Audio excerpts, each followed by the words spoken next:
जय हिंद साथियों, ये इतिहास का अगला वीडियो है।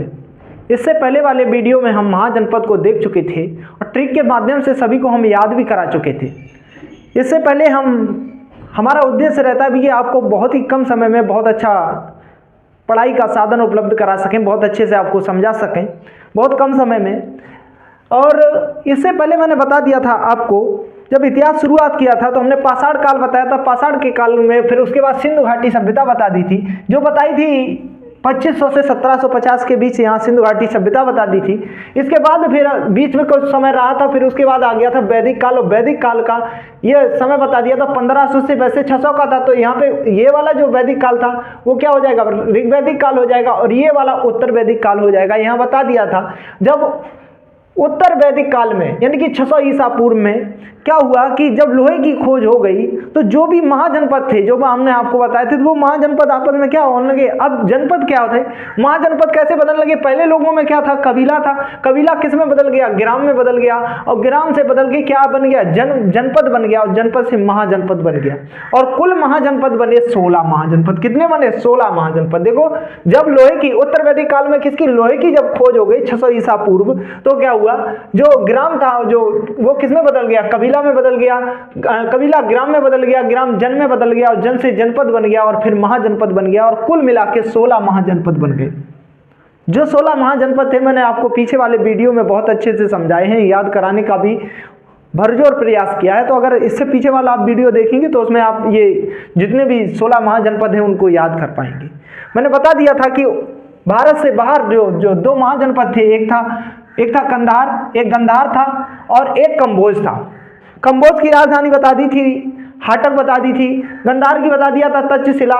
अब इसमें एक ये जो दक्षिण बिहार के दक्षिण में राज्य हुआ, महाजनपद हुआ, सॉरी राज्य नहीं महाजनपद हुआ, वो था मगध। अब मगध यहाँ से देखो, जैसे लोहे की खोज हो गई तो लोहे की खोज 600 ईसा पूर्व में हो गई थी, तो तभी से ये जो वैदिक उत्तर वैदिक काल था वो किसमें बदल गया, औद्योगिकीकरण में बदलने लगा। हर जगह औद्योगिक, अब सब जगह जब औद्योगिकीकरण हो गया तो ये जनपद तो जो महाजनपद में बदल गया। अब जो जनपद में बदल जाता है, जैसे अभी देशों में होड़ रहती है एक दूसरे को देश में मिलाने में, ऐसे ही जनपद महाजनपद को भी होड़ रहती है कि हम अपने को कैसे और शक्तिशाली करें। उसमें से एक शक्तिशाली महाजनपद बन के आया, वो था मगध था, जो बिहार के कहां से, दक्षिण से शुरुआत हुआ, ये रहा मगध। अब मगध में एक वंश आया, उसका नाम हर्यक वंश हुआ।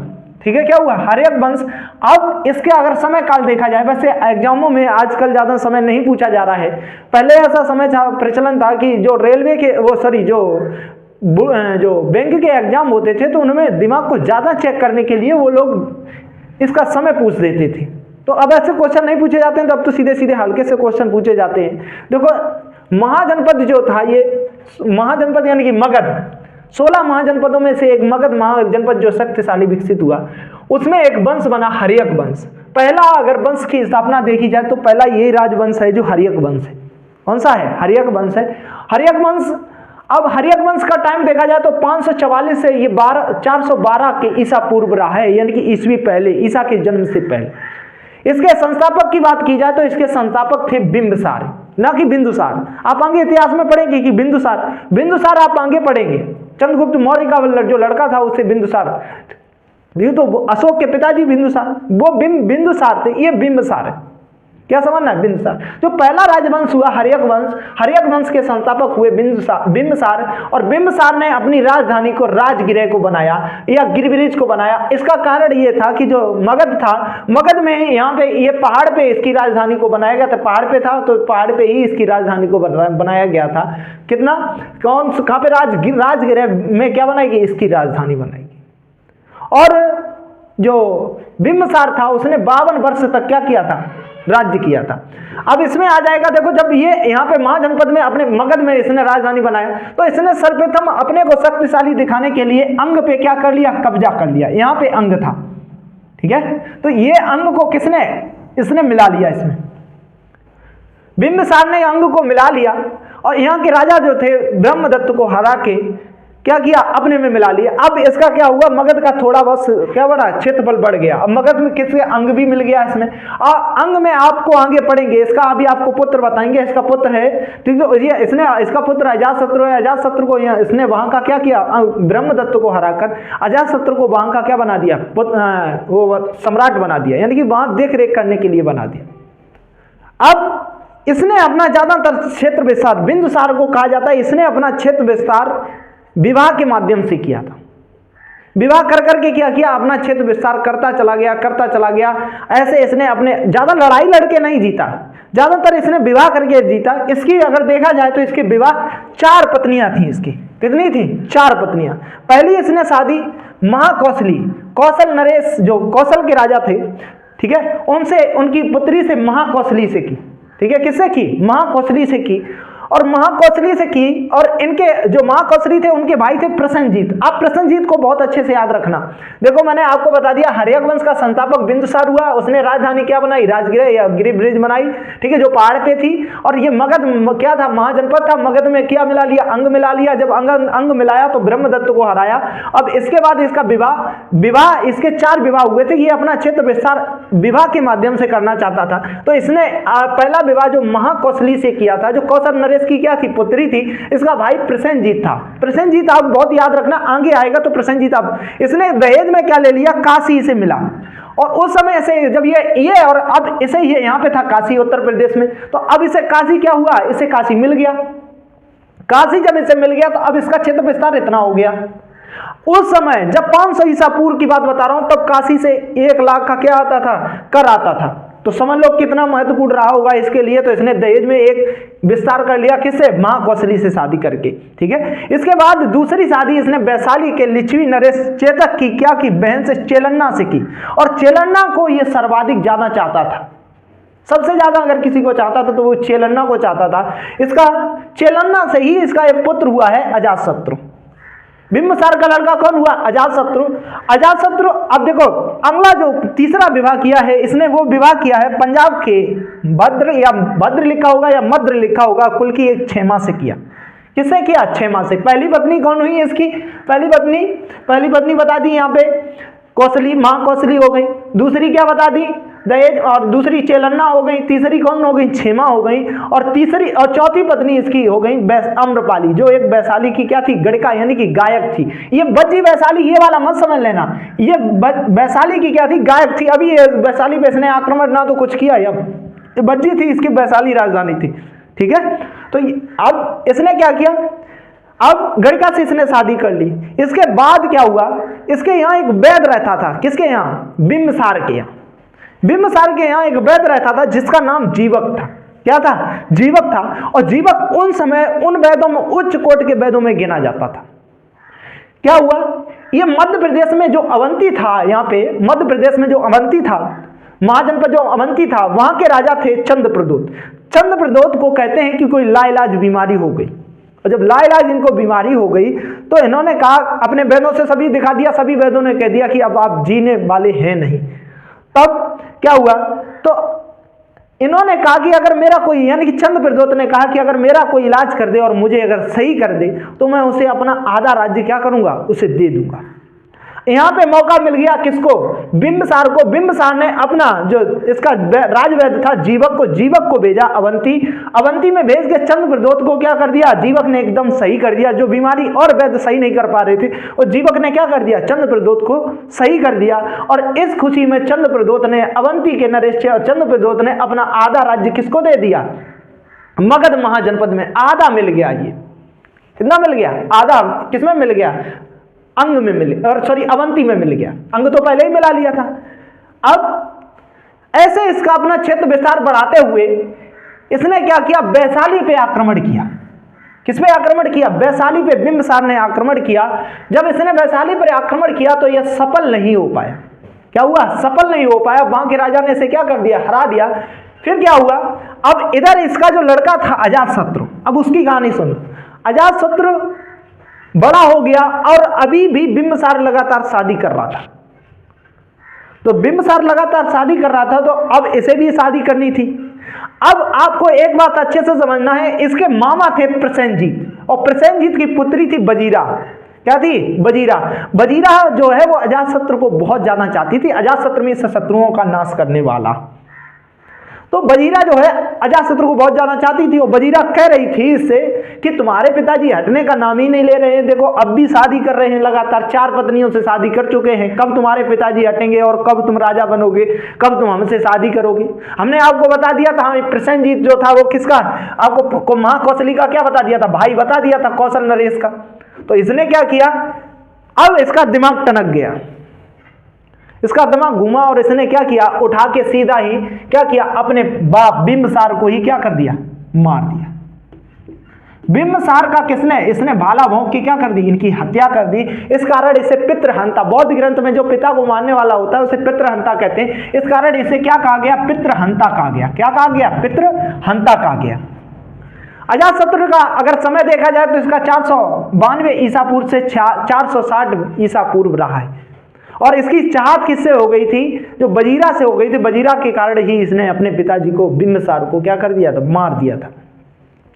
अब इसका एक सहयोगी था वर्षकार। अब जब पिताजी को मार दिया तो अब तो दोनों की शादी होना तय था, दोनों की शादी हो गई। फिर इसके बाद इसने भी अब सोचा कि जो पिताजी करना चाहते थे वही हम भी करते हैं, अपना मगध को क्या करते हैं, धीरे धीरे बढ़ाते हैं। देखो मगध को इसने कैसे बढ़ाया था, सर्वप्रथम मैंने आपको बता दिया था 2517 से 50 सिंधु घाटी सभ्यता बता दी थी और 1500 से क्या बता दिया था, 1000 तक ऋग्वैदिक काल बता दिया था। यहाँ वैदिक काल आ गया था, उत्तर वैदिक काल बता दिया। तो उत्तर वैदिक काल में लोहे की खोज हो गई था तरंजी खेड़ी में, और जो ग्राम था वो कबीला था, ग्राम में बदल गया, जनपद में बदल गया, जनपद बदल गया, महाजनपद में कुल मिला के 16 महाजनपद हो गए थे। पहला वंश राजवंश आया हर्यक वंश, इसका समय देखा गया 544 से 412 ईसा पूर्व माना गया। इसके संस्थापक बिंबसार थे और इन्होंने राजधानी अपनी कहाँ, गिरिब्रेज और यार राजगिरह में बनाई और 52 वर्ष तक इन्होंने किया। अब सर्वप्रथम पहले किसको, महाजनपद को मिलाया, अंग को मिलाया, अंग को मिलाने के बाद वहां पे अपने पुत्र को अजातशत्रु को बिठाया और इसने पहली विवाह के माध्यम से अपनी क्या की थी, इसने क्या किया था, अपना क्षेत्र विस्तार किया था। कहा जाता है ये राजा जो था विवाह से बढ़ाता था।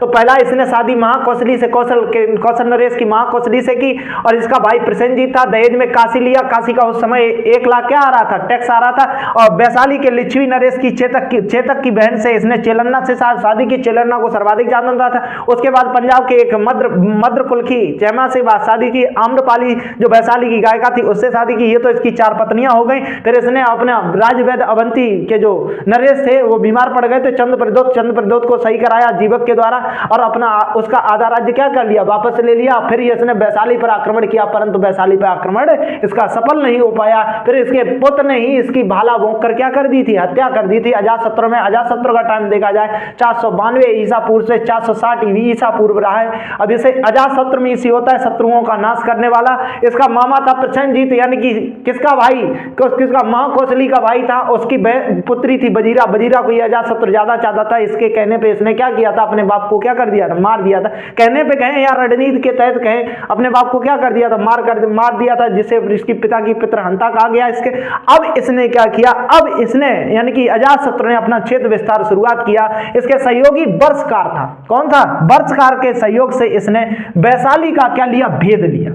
इसने वैशाली का भेद लिया कि ये बताओ कि हमारे पिताजी इसे क्यों नहीं जीत पाए, ऐसा क्या है। तो वहां वर्षकार जो इसका सहयोगी था, यानी कि अजातशत्रु का जो सेनापति कहें या सहयोगी कहें, वर्षकार ने जाके वैशाली का पूरा ही एकदम क्या किया, पूरा एग्जैक्ट पता लगा लिया। क्योंकि वैशाली जो था वो पहाड़ पे था और वहां के जो सैनिक थे वो एक साथ गुट बना के आगे भाला रखते थे। जैसे आपने देखा होगा बाहुबली फिल्म आई थी, उसमें दिखाया गया जैसे सभी आगे बैठ जाते हैं और भाला से क्या करते हैं, सबके लगातार मारते रहते हैं, वो वहीं बैठे रहते हैं। इससे क्या होता रहता है, वो बाण आके उनके लगते हैं लेकिन उनका कुछ नहीं बिगड़ता और वो लगातार उनके पास जो आता है उसे एकदम मार देते। ऐसे ही यहाँ पे क्या करते थे ये राजगीर वाले और वैशाली वाले क्या करते थे, जीता। लेकिन वर्षकार इसे बहुत अच्छे से समझ गया। इसने वर्षकार ने आके अजातशत्रु से कहा कि देखो ऐसे नहीं जीत सकते, आपको एक ऐसा हथियार चाहिए जो आगे चल के उन्हें क्या करे, जो आगे ढाल लगा के रखते और एक ही जगह वो बैठते थे, उसे क्या कर दे, काट दे। और कुछ लोग ऊंचे पहाड़ पे बैठ जाते थे, पहाड़ पे उन्हें गिराने के लिए इसने कहा कि ऐसा कोई गोला उला फेंकने वाला कुछ होना चाहिए जिससे उन पे गोला लगे और वो कहां, जमीन में गिरे।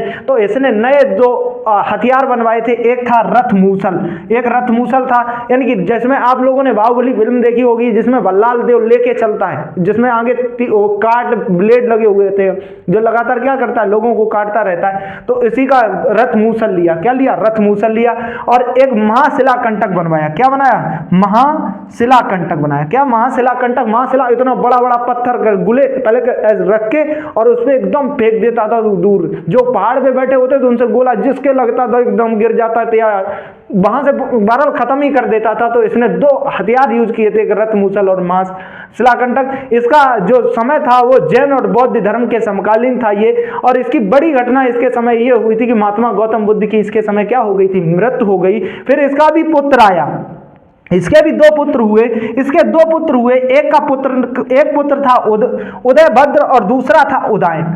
अब उदयन का भी दिमाग सनका कि अरे तुमने तो हमारे दादा को मारा, यानी कि आपने तुमने अपने पापा को भी मारा था, चलो हम तुमको मार देते। उदयन ने का दिमाग घुमा, उदयन ने क्या किया, अजातशत्रु को ही क्या कर दिया, मार दिया। इस कारण उदयन को ही क्या कहा जाता, उदयन को भी पितृहंता कहा जाता। क्या कहा जाता है, पितृहंता। और इसने अपनी राजधानी पाटलिपुत्र से क्या की, कुसुमपुर यानी कि देखो इसने क्या किया था, राजगिर से अपनी राजधानी कहां बना ली, पाटलिपुत्र बना ली। और अगर इसका अजातशत्रु का कहे तो इसने राजगीर का क्या किया था, किलाबंदी करवाई थी। इसने क्या किया था, किलाबंदी, क्योंकि जो राजगीर था वो 5 पहाड़ियों से घिरा हुआ था। इसने ये कह दिया कि इसकी अब क्या कर दो, किलाबंदी कर दो। इसने राजगीर को और सुरक्षित किया था अजातशत्रु ने। पहले देखो इसने बिंबिसार ने राजधानी कहां बनाया था, राजगीर बनाया था। अजातशत्रु ने क्या किया, अजातशत्रु ने अपनी राजधानी को क्या कर दिया, किलाबंदी करा दिया। लेकिन उदयन आया, उदयन ने अजातशत्रु को मारकर क्या कर दिया, अजातशत्रु को मारकर और अपनी राजधानी को चेंज कर लिया। वो राजधानी बनाई पाटलिपुत्र। कहां बनाई, पाटलिपुत्र, जो अब क्या है, पटना है। इसी को क्या इसने पटना भी कहा, जो गंगा नदी के किनारे पर स्थित है। अब इसकी भी हत्या हुई, ये नहीं पता कि इसकी कैसे हत्या हुई। इसकी भी हत्या अज्ञात व्यक्ति ने किसे चाकू से गोद कर इसकी क्या कर दी, इसकी हत्या कर दी। इसके बाद इसका पुत्र आया, इसका भी पुत्र हुआ नागदशक। नागदशक किसी काम का नहीं था इसका, अगर हर्यक वंश का अंतिम शासक कहें तो वो था नागदशक। कौन था, नागदशक था, किसी काम का नहीं था, वह अयोग्य कैसा था, शासक था। इसका एक सेनापति था, सेनापति का नाम शिशुनाग था। क्या था, शिशुनाग था। शिशुनाग ने क्या किया, अब जब भी ये नागदशक कहीं जाता था तो पूछ देता था कि ये हथियार ये कैसे है, कैसे चलता है। तो इसका सेनापति समझ गया कि जो नागदशक है वो कुछ जानता नहीं है। पहले हमने इसका देखो बताया, पहले बिंबिसार आया, बिंबिसार के बाद कौन आया, बिंबिसार की हत्या कर दी अजातशत्रु ने। बिंबिसार ने अपनी राजधानी कहां बनाई थी, कहां बनाई थी, राजगिर में बनाई थी। राजगिर की किलाबंदी कराई अजातशत्रु ने। अजातशत्रु के बाद फिर आया इसका पुत्र आया उदयन। उदयन ने भी अजातशत्रु को मार दिया और राजधानी पाटलिपुत्र बनाया। पाटलिपुत्र बना के उसने क्या कहा, पाटलिपुत्र को क्या कहा, पटना का, और इसकी भी हत्या कर दी। अज्ञात व्यक्ति ने इसकी हत्या कर दी और इस वंश का अंतिम शासक आया नागदशक, जो अयोग्य शासक था। इसकी भी किसी क्या किया, अब यह अयोग्य शासक होने के कारण इसी के सेनापति शिशुनाग ने इसकी क्या कर दी, हत्या कर दी। जब हत्या कर दी तो शिशुनाग समझ गया था ये कुछ कर नहीं पाता था, ये हथियार पूछता रहता, तो इस कारण शिशुनाग ने इसकी क्या कर दी, हत्या कर दी और एक नया वंश शुरुआत कर दिया जिसे कहा शिशुनाग वंश। क्या कहा, शिशुनाग वंश। शिशुनाग वंश का जब शुरुआत किया तो अब ये देखो सेनापति है और सेनापति हमेशा क्या चाहता है, लड़ना चाहता है। तो ये लड़ने का हमेशा आदी रहता था। इसने भी अपने क्षेत्र विस्तार को, जितना भी जो भी राजा होता चला जा रहा है लगातार क्षेत्र विस्तार करता ही चला जा रहा है। इसने क्या किया था, जीवक भेज के आधा अवंती कर लिया था, लेकिन शिशुनाग आया, शिशुनाग ने अवंती को पूरी तरीके से जीत लिया और वहां के बस राज्य को हराकर इसने क्या किया, पूरा ही क्या जीत लिया, अवंती को जीत लिया। अब मगध देखा जाए तो मगध कहां से इतना हो गया। 16 महाजनपदों में से ये उत्तर प्रदेश, तब पहले अगर देखा जाए उत्तर प्रदेश में 8 महाजनपद थे, बिहार में कितने थे, 3 थे। दक्षिण भारत में एक अस्मक था जिसकी राजधानी पोटन थी, ये भी मैंने आपको बता दिया था। तो अब देखो यहाँ पे कौन आ गया, अगला शासक। इसने अवंती को पूर्ण रूप से जीत लिया, बस राज्य को हराया और अपनी राजधानी इसने किसने, पाटलिपुत्र से वैशाली लेके गया। कौन लेके गया, वैशाली लेके गया शिशुनाग। देखो आप राजधानी समझते रहो, राजधानी सर्वप्रथम देखो बिंबिसार ने राजगृह में बनाई, फिर अजातशत्रु आया, अजातशत्रु ने उसकी किलाबंदी कराई, फिर उसके बाद उदयन आया, उदयन ने राजगृह को पाटलिपुत्र बनाया। पाटलिपुत्र के बाद शिशुनाग ने इसे क्या किया, पाटलिपुत्र से कहां लेके गया, वैशाली लेके चला गया राजधानी। फिर अब इसका भी एक पुत्र आता है, उसका नाम है कालाशोक। अब हम इसके बाद कालाशोक देखते हैं। कालाशोक यानी कि शोकों का क्या, शोकों का शोक, कालाशोक को कहते हैं। ऐसे ही अजातशत्रु, जिसका कोई शत्रुओं का नाश करने वाला, वो था अजातशत्रु। अब इसके बाद आगे देखते हैं।